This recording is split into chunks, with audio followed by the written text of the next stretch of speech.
You say you're busy, but are you actually doing what matters? Think about it. My name is Josselyne Herman-Saccio. I'm the host of Be Unmessablewith, the podcast. And today we're looking at one of the most subtle but powerful ways that high performers sabotage themselves and their performance, the way they use their calendar. This is such a rampant issue with people. Now, I'm not talking about productivity hacks. I'm talking about telling the truth, because your calendar should be a mirror of your values, and for a lot of people, it's a web of lies. So if you're thinking to yourself, what are you talking about? How can a calendar lie? Listen up. Here's what I mean. You schedule a run, but you skip it. You block writing time, but you scroll instead. You put strategic planning in your calendar and you use that hour to answer emails. Sound familiar? What message are you sending your brain? What message are you sending yourself? That your word doesn't matter, that your commitments to yourself, to what you say you're going to do, are flexible, they're negotiable, that anyone else's urgency is more important than what you're intending on creating. And over time, that trains your brain not to trust yourself. It trains your nervous system to devalue your own goals. I know it's crazy, but that's what it does. And I've been working with high performers, entrepreneurs, founders, executives for more than 35 years, coaching them. And I have seen this pattern destroy more successful businesses than market crashes or economic downturns or tariffs or anything. Because when you can't trust your own word, everything falls apart. Your results suffer, your confidence erodes, and you get trapped in a cycle where anyone else's urgencies become more important than what you're creating, what you're designing, and what you're out to fulfill. But here's what's fascinating, and this is backed by research. Overscheduling correlates with increased anxiety, depression, and reduced self-regulation. So your nervous system literally learns to devalue your own commitments. Every broken promise to yourself is a micro betrayal that compounds over time, and not in a good way. So I see this constantly with my 6 and 7 figure clients. They've built these incredible businesses, really inspiring, but they can't trust themselves to follow through on the simplest personal commitments. Working out, going for a walk with their kids. They'll move mountains to get to a client meeting, but they skip their own workout without even a second thought. So here's the first point. Your calendar is training you not to trust yourself. Let me tell you about Jessie. Okay, Jessie is a business owner. She's an entrepreneur who came to me completely burnt out and overwhelmed. And when I looked at her calendar, I saw the problem immediately, because you can tell a lot from looking at somebody's calendar. She had morning workout blocked from 6 to 7 a.m. every single day. But when I asked her when was the last time she actually worked out, she couldn't even remember. She had strategic planning blocked every Friday afternoon for 2 or 3 hours, but she spent that time answering emails, catching up. She had family dinner scheduled 3 nights a week, but she was always just finishing up one more thing in the office, finishing up one more thing with a client. Jessie's calendar looked impressive. It really did, but it was complete fiction. It was lies, lies, lies, lies. And here's what was actually happening psychologically. Every time Jessie scheduled something and then didn't do it, she was sending herself a message. She was sending herself a message that her word doesn't matter, that her commitments to herself are negotiable. They're not as important as other people's needs, that everybody else's urgencies were more important than what she was creating and fulfilling on. Research from behavioral psychology shows us that this creates what's called learned helplessness. I know there's an actual word for it with ourselves. We literally train our nervous system to expect that we won't follow through. So this doesn't just affect our personal lives. This seeps into every area of our life. When you can't trust yourself to keep a simple promise like going for a walk or drinking 8 glasses of water or spending time with calling your parents, or calling your child? How are you going to trust yourself to make big strategic decisions that your business needs? When you consistently break commitments to yourself, you start to second guess every choice you make. Just look at your life. Here's the kicker. She was making great money, but she felt like a fraud because deep down, she knew she couldn't trust her own word. She'd built a successful business, but she was living in a constant state of self-betrayal. Self-trust is critical. This is what I call your calendar dishonesty.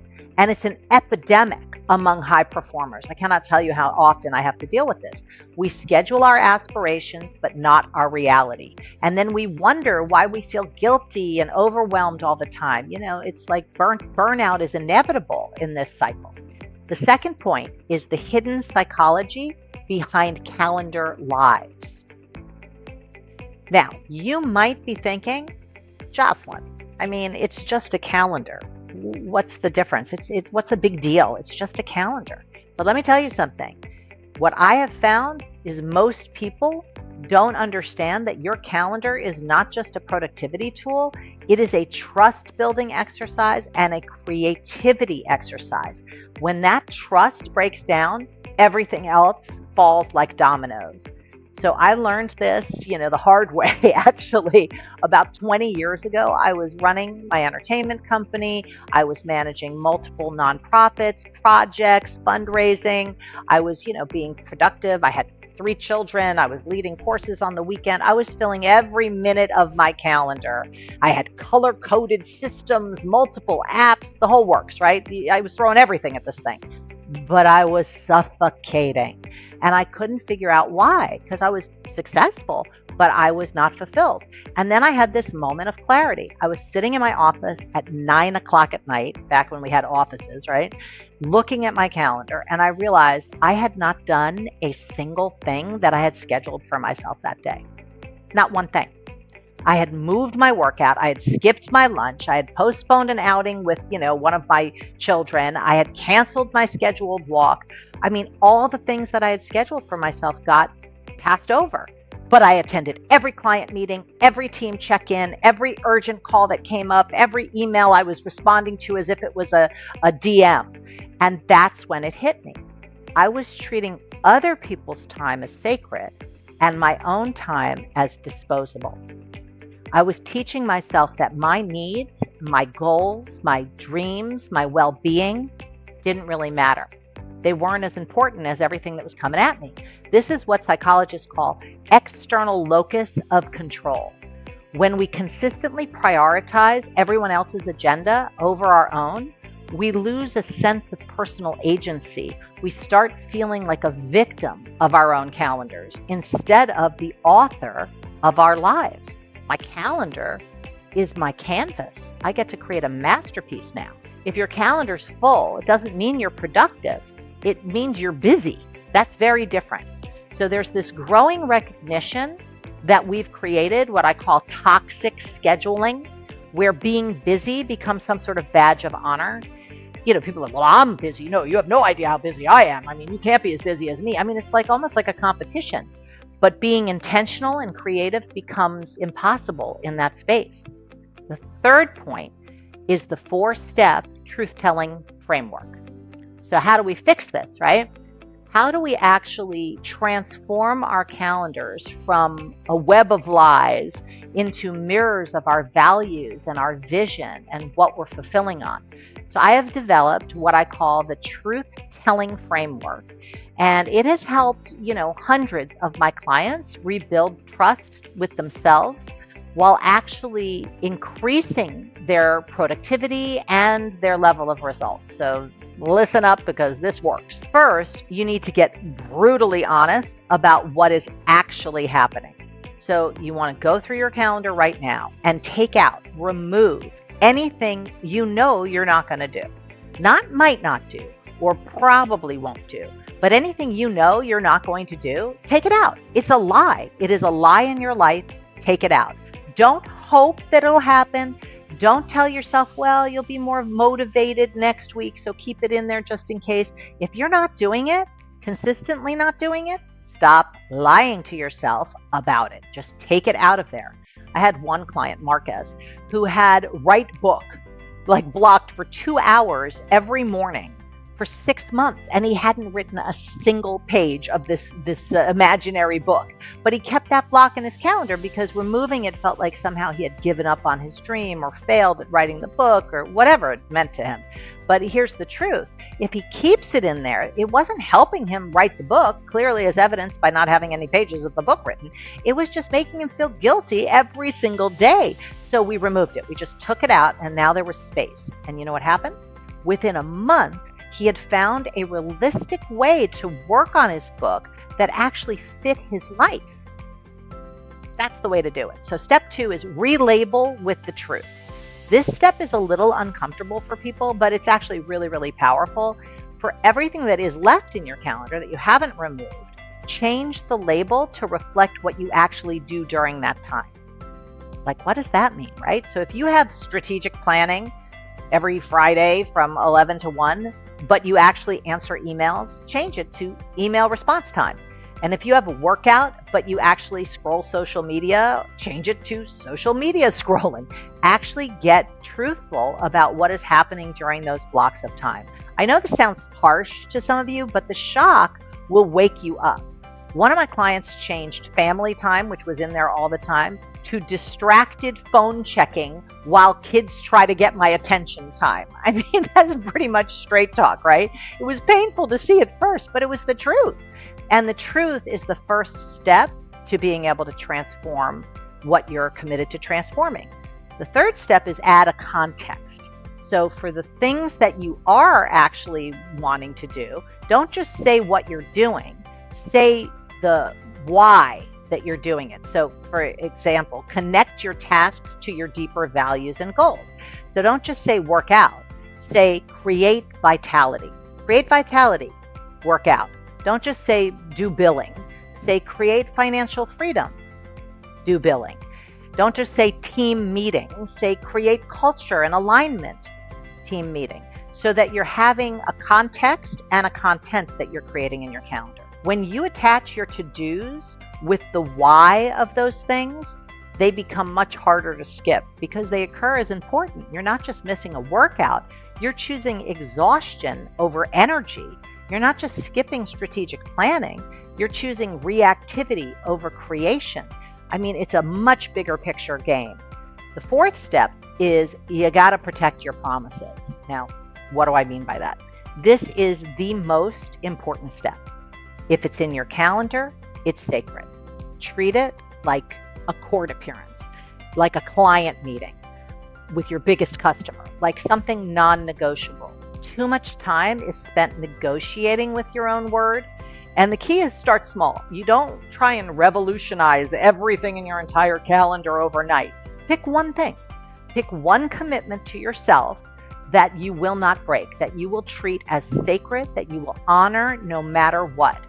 For Jessie, it was the 20-minute walk that she had scheduled every morning. It was like this, that's it. It's not going to be a 2-hour workout. It's a 20-minute walk. It's not a complete morning routine. It's just a 20-minute walk. She could do that in a bite-sized chunk, and she protected it fiercely. So when urgent emails would come in, she would walk first and then go to deal with them. When her team wanted to do an early morning meeting, she said no. She said it'll have to be after my morning walk.